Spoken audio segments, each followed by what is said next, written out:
5 jam diperiksa di Polrestabes Makassar, Sadap caleg DPR RI Partai Demokrat ngotot tak mani politik.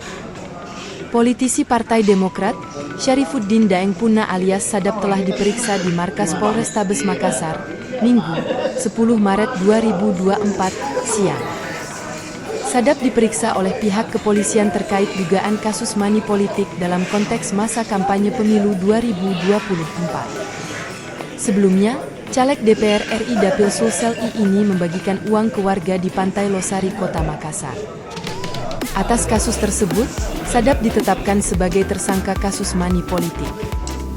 Dalam kesempatannya, Sadap mengaku telah menjalani interogasi oleh pihak kepolisian terkait dugaan kasus mani politik.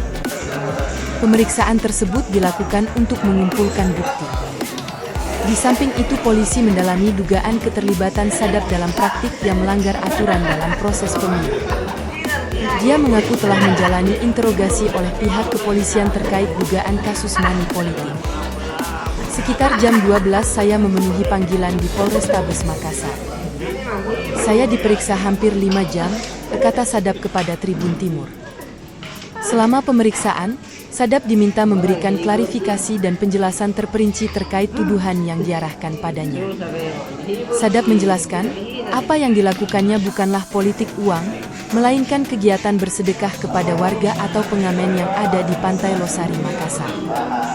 Itu kan saya bersedekah dan itu selalu saya lakukan, ucapnya.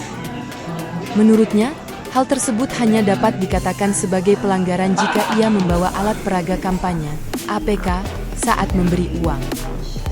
Saya tidak bawa alat kampanye saat bagi-bagi uang. Jadi bukan mani politik, dan itu ada rekamannya, ujarnya. Adapun uang yang dibagikan di sejumlah tempat sekitar 100 juta rupiah. Saya keliling cari orang-orang yang membutuhkan, bukan satu titik saja, ada beberapa titik saya datangi. Uangnya lumayan, ada sekitar 100 juta rupiah, pungkasnya. Meskipun menjalani proses pemeriksaan intensif, Sadap menegaskan bahwa dirinya tidak berada dalam status penahanan oleh pihak berwenang. Saya hanya datang untuk mengklarifikasi, saya tidak ditahan.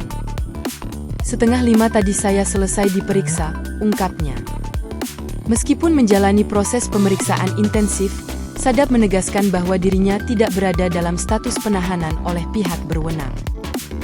Download Tribun X sekarang, menghadirkan lokal menjadi Indonesia.